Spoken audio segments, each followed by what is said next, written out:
Hello and welcome to ThePrint. And with me is Huma Qureshi. I don't think she needs an introduction, but I'll still do because she happens to be one of the people that I've absolutely loved following.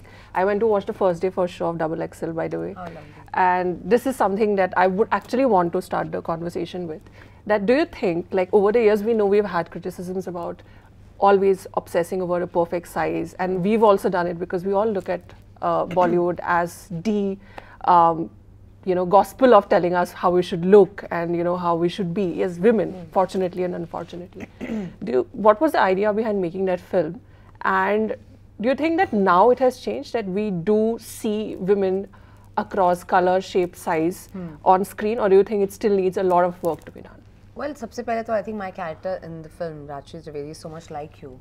She wants to be in front of the camera. She's somebody who is passionate about what she does, but is told that, she possibly can't because of the way she looks, and then she fights that stereotype, And I feel as women, we are always put in boxes of not thin enough, not light skin enough, not curly head enough, or not, people are just not happy with us. So the film was essentially putting it out there. I can't even tell you how much love I've got for that film and for that subject, and I think it's just a film that will really truly stand the test of time. I resonate with it entirely, and I feel like, has it changed things? I hope so. I hope it's changed a few mindsets. But having said that, it's such a misconstrued notion, because I've been working in the film business for another 10, 12 years. There have been so many other people who've come and gone, and perhaps were more perfect in that sense than me. So is that really a yardstick? I don't think so, but I feel like it's just something, I guess, another way in which society control us and bully us. But do you think that becomes an issue where when you're trying to get into the entertainment industry, the mind block is when you're trying, and if you're not part of the industry, and you're an outsider who wants to get in, but you see a certain kind. But people will find enough reasons to reject you on any basis, right? Ethnicity, skin color, height, so many other things. The idea is that I feel like every individual, every artist has something of value to add, and the focus should be on that. I feel as women, the focus is too much on how our outward appearances as opposed to our intrinsic beauty, or the value add, or the talent that we bring to the table, or the range of acting that we can do. And it's time to put the focus back on it. Let's come back to Maharani, because that's what, and it's been a long time since the third season. I think everybody was waiting and not very sure, okay, is it going to come out now? Because that ended on a cliffhanger. So what was the excitement like on the first day of set when you went back into the shooting for the third season? I mean, Maharani is now a well-oiled machinery. We all are like a family. Right. And we, I think, very neatly sort of fall back into those roles quite beautifully. There's a lot of excitement, there's a lot of nervousness, because I think it's such a loved series and such well-known and loved characters. Where do you take them? Rani Bharti, for example, people have really been with her from the moment she stepped into the political arena from being a housewife. And I think a lot of people, women and men, see themselves reflected back in her naivety, her innocence, and her trying to grapple and understand the political scenario. And I think that's why she's loved so immensely. Not because she was from the get-go a shrewd politician, but because she was someone people really saw as one of their own, who's now trying to do good.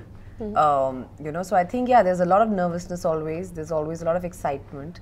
Subhash sir, the entire team, Saurabh, our director on this one, Nandan, Uma, Dimple, Naren, our producers. I think they all are just the main pillars of this gigantic vehicle that is Maharani, and we just have a lot of fun when we're on set. It's very intense work, but a lot of fun as well.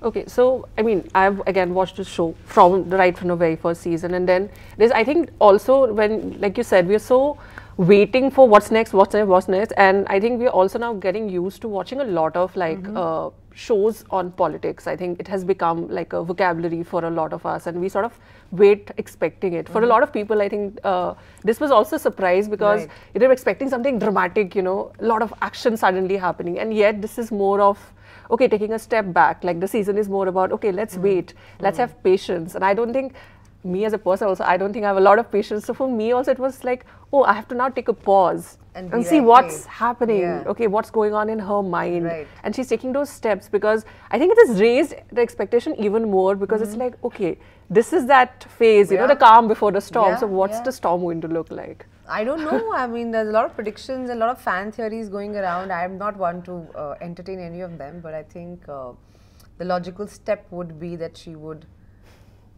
she has punished them for their misdeeds. Now the punishment has to be more severe. Does she go to Delhi? Does she not? Who knows? But I think there's a lot that is left to be explored with the character of Rani Bharti and with her journey in the political world. Okay, I'll come to something that you've done, which and something that you also put up on your Instagram, where you wrote a note about your younger self and saying, "I'm so glad that you did what you did."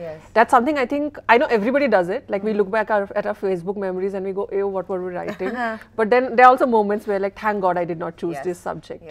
And for you also, you did humanities, like in the middle of deciding not to. After taking science with bio and maths, I switched mid-term to humanities. So let's come to Zeba. Do you see her as, okay, first let's look at this term, because I was thinking about it. So we know we have superhero narratives, and then we are used to calling somebody a superwoman. Do you think these are interchangeable? Do you think there's an extra baggage when you say somebody is a superwoman? No, I don't. I mean, depends if you want to take the baggage. Right. But I feel like the idea being that there is a superhero in every single person if you realize your potential and you look within and you just find your own strength. And superheroes don't come in a certain size in a package. You know, and that is what it is all about. You don't have to be a certain way or behave a certain way to be a superhero. Like Zeba is a very badly, from a conventional sense. Right. From a conventional sense, may seem like a not very likable human being, but then her journey and her transformation is how she becomes a superhero. It's quite fascinating. So when you're an actor, it's often, you know, people do say that you are sort of dancing to the director's tunes. In a sense, they'll tell you what to do. But when you're a writer, you're technically the director to that character. So how did that feel? Like, you know, you're getting to decide too. Oh, scary, man. It's so scary. I feel like I had like a nervous chills a week before the release of the book, because I'm like, I am so stupid. We live in a clickbait generation where anything I say as an actor gets twisted around just for a few extra clicks of a button, and here I am pouring my thoughts out on a piece of paper that is going to be there for posterity, and anyone can pick that material up and like make anything out of it for clickbait, and I have to be rather silly and stupid. But then I was like, you know what, one life, and I've always wanted to write a book. I've been a reader my whole life, and this is what I want to put out, and I think somewhere people see the intention of what you're trying to do. Let's go back to Gargi College, simply because I studied at Kamla Nehru, which is the neighbor. And across the wall. Yeah. And, hi, buddy. And I always used to be like, auto walas in the Green Park metro station would always be like, "Acha, Gargi ke bagal mein." So I used to be very, very sad, because I'm like, ye to kafi besti hai, because you were the poor cousin. Yeah. But tell me something that you enjoyed, because for me, one of my memories which has changed Chole now. kulche. Yeah. So Mithas. Which is no longer there. Which is no longer there. That's what I wanted to. Because they used to have the Maharani thali, remember? Yes, which is why I was about to ask you to remember that thali. Of course we do, and of course before I became the Maharani, we used to go to Gargi to Mithas, and we didn't have money, so there's student discount as well. Student discount as well. So 75 rupees case you could share 100. I don't remember now. It's been a while. I think $100 or something. The whole thali used to come with one dessert and one this thing and that thing, and it was a lovely thing. And 3-4 log बैठ के share करते थे, because obviously पैसे नहीं होते थे, and it was like, you know, little bit कुछ खा के थोड़ा पेट भर जाता था. So yeah, that was my most amazing memory. But it's dramatically shifted. That's the reason I wanted to ask, because you just went there, and I'm sure if you've started, I mean, there's no way that it's right opposite Gargi. So it's across the road. Yeah. I've spent all my afternoons there post college. Yeah. And I was actually reading up something today about the fashion that I think there was a very old article where you're talking about your fashion, that you used to wear a jhola, and you have a jhola and a t-shirt. So what's that one fashion thing you think that Delhi girls do better? I think Delhi girls do fashion way better. Sometimes perhaps a little too better than they ought to. I know I have friends like who really like to dress up, and even they want to go to the mall or shopping, and I'm like, but why are you like doing so much mehnat? It's just have to go shopping. No, but I think Delhi girls inherently have a sense of style. They're rather good looking and they know it. And they carry that with a lot of aplomb and confidence, which is great. Yeah, and they know how to put together their clothes. They know a lot about fashion. My only like advice to my younger self is just like chill, take it easy. Like brands aren't everything. Also because Sarojini was pretty close to college. Did you make trips? Of course I did, because you could only buy your clothes in kilos. That was the only option. So I mean, the only way you could get like export rip-offs or like what were they called? Dumps. Yes. We had to go and like really find the right sweater or the good right brands. coat and the good brands, and like we did also. And then went next day to college rather chuffed about the latest Sarojini find. So yeah, of course. So coming back, that's one show where I think I am invested, because we don't see a lot of female politicians on screen, and then to have a whole show, season after season, focusing on this woman again who does not have a lot of privilege. You know, she's playing second fiddle initially, and she's been brought in. So what was your journey with the character as it grew as a person? I think Maharani is a full hero's arc. It's a full hero's journey, and although like the architects have been men, Mr. Subhash Kapoor and then Umaji, sort of for this season, and all the previous directors have always been male, but they've never seen this from a very male prism. And I feel like whenever we would have discussions, creative or otherwise, about the character, they came from various things about her emotional state or what she would do, or her family life or her political life, but never from the lens of gender. And I think that's crucial. Often, sometimes you feel like, "Arey, ye ladki hai, to aisa nahi karegi." But no, I think in that sense, Rani Bharti is pretty genderless. And her approach towards her work life is very genderless. And I think that's why she's also so relatable to people from across genders. And yes, we don't see a lot of women portrayed on screen, you know, in the political arena, but we also don't have that many women, you know, in real life. And I hope that changes. I hope a lot more women get inspired and they take to public office. Okay. So, the other film that obviously absolutely everybody went nuts over was Monica, Oh My Darling, because and I'm wearing red today. Yeah, also by coincidence, yeah, but that's a film where, of course, it's also the film. It's and then of course you. And then I think we're still trying to digest, because I'm going to use that word.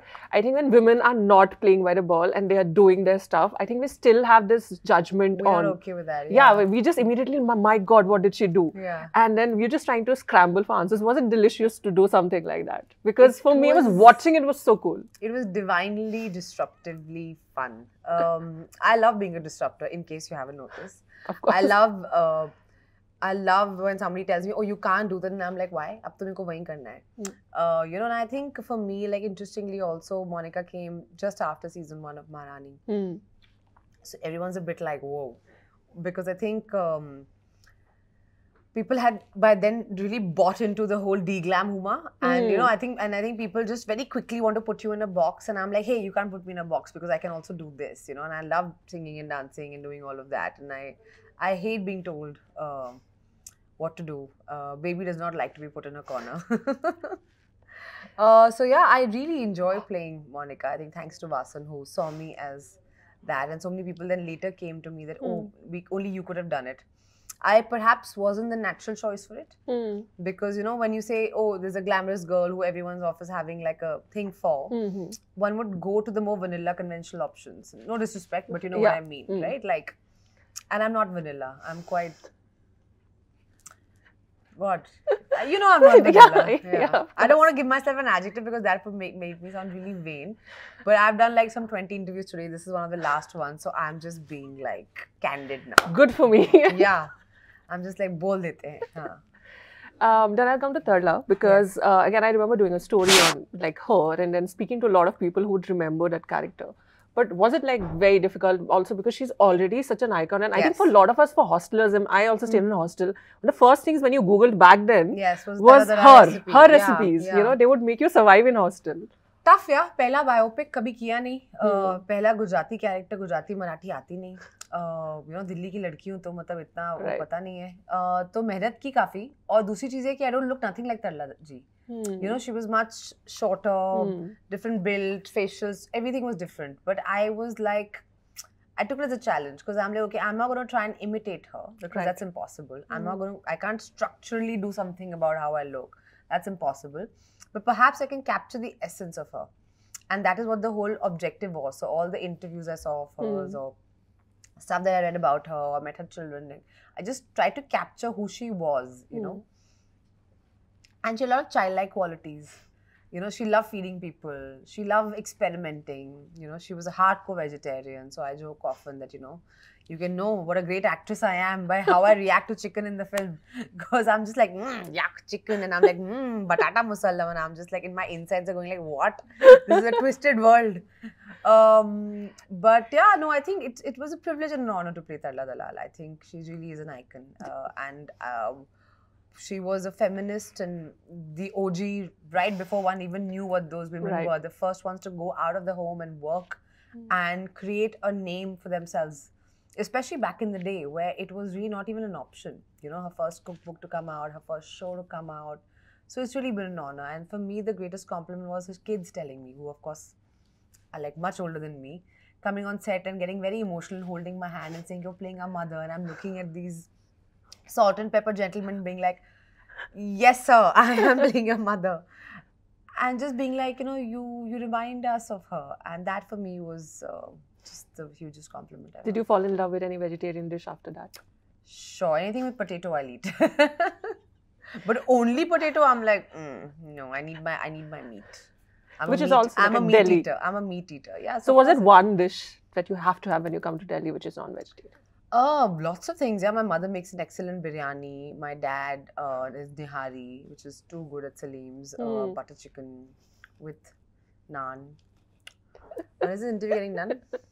I just wanted to recreate your famous permission scene because that has been... Please, I've come to Delhi. I've done it 25,000 times. There is no novelty left in this permission scene. It's for me. Now it's I no should unpermission. Anyway, I think नहीं हम आपको permission नहीं देंगे ये scene shoot करने के लिए हम परेशान हो गए हैं. मतलब I think I'll be dying also feeling like madam मरने से पहले एक बार ही कर जाइए. But I think this is what we needed. No, you've got it. I'm sort of got it. But yeah, I think because I think for a lot of us that was like, oh my God, who's this person? I want to know more of her. I'm just happy that the first lines I ever uttered are already iconic. Were permission to lena chahiye. Like consent, there you go, there you have it. I think long before the conversation started. Correct. I'm just happy. I think I didn't design it, but it was a really luck by chance kind of a situation. And I think and then you're now doing Maharani. I think it's like, thank you. Just amazing. I think it's just scripted, a great, right? Yes. It's so well scripted. Yes, yes. It was so wonderful. Thank you so much for talking to me. So much. And I don't think, again, I didn't need to end with any words. I think she's done it well. We did the permission thing. That was my lifelong dream. So I got it done in an interview. We actually didn't do it, but yeah. Yeah, but she said it. She said it in a tone and I think I'm done. Thank you so much for watching. Please do watch more of our videos and subscribe to our YouTube channel and follow us on our social media handles. Thank you. Thank you.